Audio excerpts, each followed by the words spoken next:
Nous voulions sur le territoire de Caen que les enfants d'âge différents mais aussi d'aptitudes différentes puissent jouer sur une aire de jeu sans qu'il n'y ait de différence.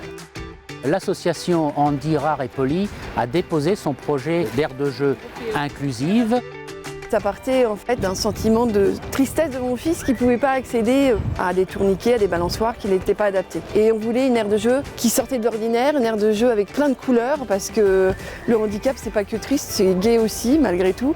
On a des enfants souriants qui aiment jouer, qui aiment être en interactivité avec les autres enfants. Chez Compan, une aire de jeu inclusive, c'est une aire de jeu qui se doit d'être accessible à tous les enfants, indépendamment de leur capacité physique, cognitive ou sensorielle.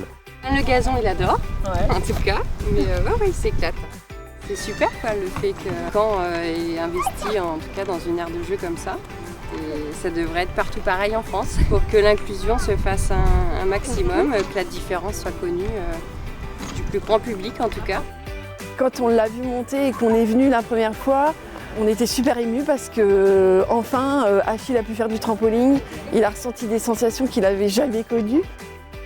Ce qui est très important pour nous, c'est que lorsque l'on regarde les enfants jouer dans cette aire de jeu, on ne fait pas de différence. C'est à nous, acteurs de l'aménagement, de prendre conscience que l'aire de jeu inclusive doit devenir la norme et qu'il est important dorénavant dans tous nos aménagements de privilégier l'intégralité des enfants, quelle que soit leur situation. Je sais qu'en rentrant, il va m'en parler, il va me dire encore maman, quoi. Donc c'est un beau challenge et là, c'est vraiment une aire de jeu inclusive.